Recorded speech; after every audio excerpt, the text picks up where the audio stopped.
Hey, y'all know me, dropping in to spread a little tea. And you know how we do it, so let's get right into it. Today we're going to touch on a few topics. But the first topic I would like to get into is where is Wendy Williams? I know by now most of you, if not all of you, have seen the 2-day documentary series on Lifetime. When I tell you I have watched this documentary 3 times, and each time I came out with something different as far as how I felt about it. Now, what I want to talk about first is how all of this time they have made it out to be like Wendy Williams would be ready to be back in front of the cameras real soon. When they was making all of this fuss about Wendy working on this, Wendy working on that, then it went to Wendy is fighting is battling alcoholism, and it was just a lot of different stories going around. And they would capture her good moments when she was speaking in a sound mind. Then they would capture her bad moments when she was seen walking outside with socks, or seen going inside the liquor store, seen going off on somebody. It just had us all confused. I have watched this, as I said, a few times, and what I walked away with is Wendy was never, ever ready to be back in front of the cameras. Let's get into it. When the documentary started, it was supposed to be a documentary on the rise of Wendy Williams. As you can see, it turned into something completely different. It turned into something very scary. It turned into something that caused us to ask many questions and leave a lot of questions unanswered. I want to start going to this talking about her manager, Will. Will seemed to be the type of manager that was, he cared for her more on a personal level as well as on a business level. But it appeared to be that, to me, it appeared to be that he was in denial. He didn't want to admit that Wendy was having the issues that she, you know what, cut the shit. I don't even think he was in denial. I just honestly think he didn't give a damn. I'm just going to go ahead and keep it real. I think that he was there for the money. Now, he did care about Wendy to a certain degree, but the raw footage they had of the things he was the things he would say to her, and the things he would make her do, and he made it seem like he cared so much. That's why he would search her house for liquor and pour out the liquor and look here high and low for liquor, because he didn't want her to be around any of that. But I believe he didn't want her to have any liquor because he knew she wouldn't be able to get up out of bed to perform the way he wanted her to perform. Now, it's evident that Wendy was struggling with something. We all know that she was diagnosed with dementia, allegedly. Even without her diagnosis, you could see something was not right with Wendy. And it was so sad watching this documentary and watching the people play on Wendy's top when they knew damn well Wendy had some shit going on. They knew that woman was sick. Not only was she an alcoholic, but they knew she was suffering from memory loss.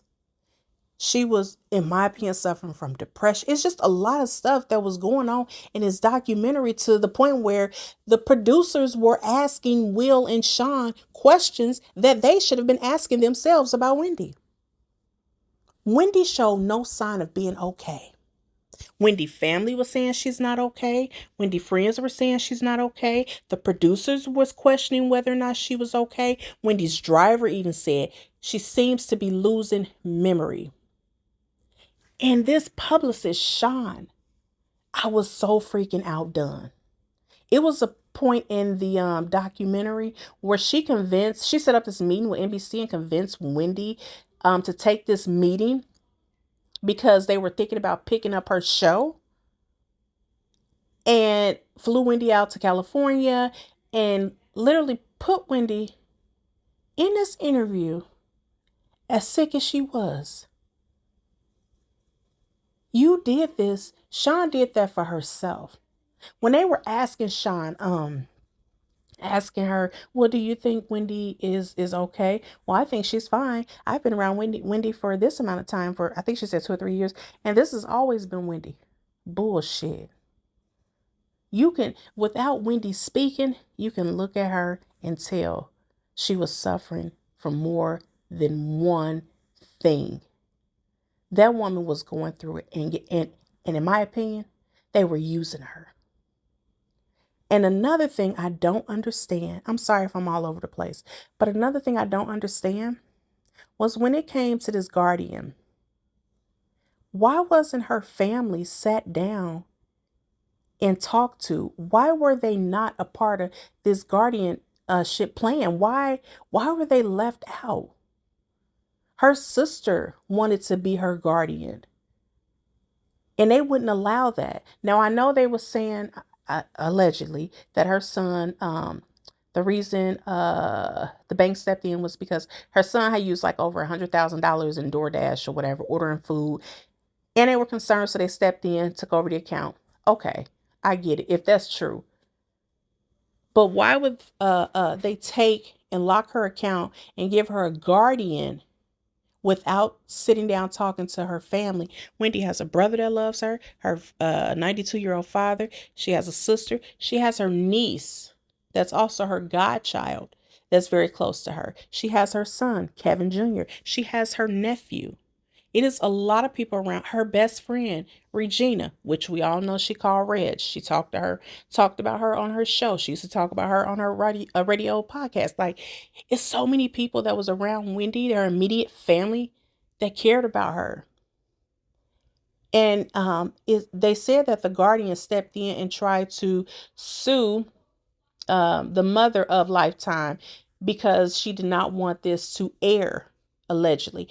And I see why she wouldn't want this to air, because it showed that her guardian was not doing her job, because she should have.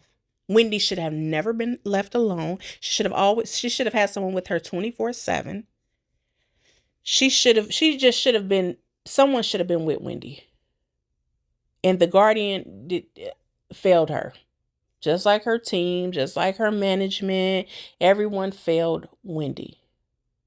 And I want you to take a listen to her friend when she was interviewed by Kumo about this guardian who allegedly was being sued for $30 million by another family. Check this out. Important for you to speak up for your friend.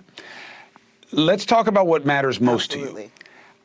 I just got a piece of information that the woman who is currently the appointed guardian has been accused of a scheme to rob a different client. There's a $30 million suit against her. You have said you have concerns about what is going on with this guardianship. How so? When I was in New York and staying with Wendy in the summer, I noticed when she would call, she had no access to her money. So every time she had to do anything that she had to pay for, she had to go through the guardian. And she would call to order her breakfast at 7:30 in the morning with the guardian, and she would take the order, and the order wouldn't show up until sometimes noon. And so Wendy wouldn't have any food. And when I went back to LA, I would have to send her food from Los Angeles to New York through delivery service, because she the communication wasn't there, and she had no other access to money than this guardian. And so that's what was concerning to me, because she was telling me she didn't have food. And her publicist also, who lives out in LA, both of us were going back and forth sending food to Wendy because she wasn't having access to food. You know, I was reading in here, Regina, where you were like, certainly, where you were worried that one of the impacts of this documentary, or whatever you want to call it, is going to be that Wendy won't work again. But do you believe that she'll ever be in control of her? Go ahead, please. I think that the depiction of this, what I thought was going to be a comeback kid story, seems to be like a demise of Wendy's story. And I haven't heard an official diagnosis from a doctor. You know, I've heard from this team that we don't know who the team is, and from Kevin and her nephew Travis, but no doctor has actually confirmed these diagnoses. So Now, Regina, I understand that Wendy is your best friend, but somebody has got to step up and say enough is enough. Somebody has to step up and say this is it for Wendy. Her career is done. She's in retired. Let it go. All of these people holding on to the hope that Wendy will someday be back to her old self. I get it. Okay, faith. Keep the faith. I understand that. But stop trying to pressure this woman into being behind those cameras again. I know that's what she wants. I'm not saying Regina, her friend, is pressuring her.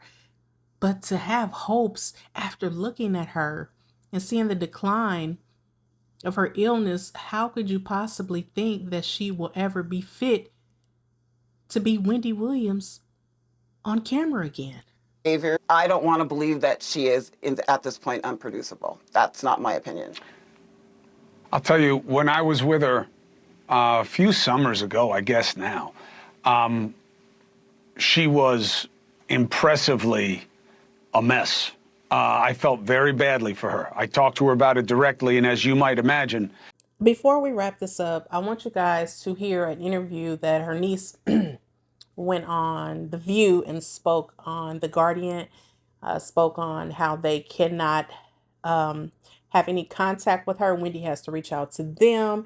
If they miss Wendy's call, they cannot call back. If they do, who's ever on the other end says that they don't have any person there by that name. This is all weird. Check this out. I finally got some sort of a response not too long ago, but that has been a big problem for the family in terms of just, can we get an update on how she's doing? And I say this honestly, and that is, we went through birthdays, we went through the holidays, we went through illness. You know, there was a period my grandfather was in the hospital. I shared this story with you yesterday. Yeah. There was no way to contact her and let her know what was going on with her 93-year-old father.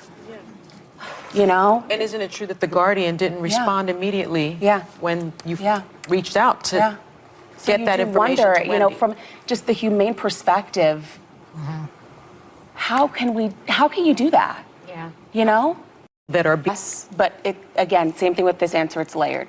So she can call us, but we can't call her. So for instance, yesterday I was out, you know, I was having dinner and I missed a call. And I ran to the bathroom and I came back and I realized that it was my aunt. Oh. But I can't call her back. Right. So therefore, I haven't talked to her. I can't write.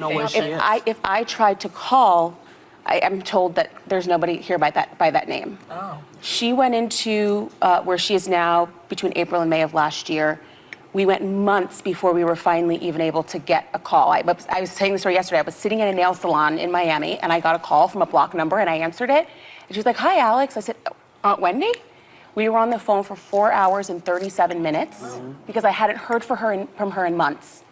And that was the reality. I don't remember who got off the phone first, but it was that feeling of like, when I get off the phone with you, I don't know if I'm going to hear from you again, so I'll wait until you say, okay, I got to go by. Yeah. And you know? How is she doing now? She sounds really good. And I think that honestly has been probably one of the best parts about being here and talking about this now, because it's so heavy, but sounds really good. I haven't seen her, but we are able to have full conversations. She's excited about her future. I'm going to end on this note. I'm very glad that the documentary came out because it gave us a better understanding of what is truly going on with Wendy Williams. It was raw. It was uncensored. It really showed us what Wendy Williams is battling with. And I'm just going to leave it at that. Y'all comment below and let me know what you think. Well, guys, that's all the commentary I have for now. As always, thanks for watching. I will talk to you shortly. Bye. Don't forget to like, comment, share, and subscribe, and hit the notification bell so you can be alerted every time I upload a video. Don't forget to support your Black-owned businesses. Visit ours in the link below.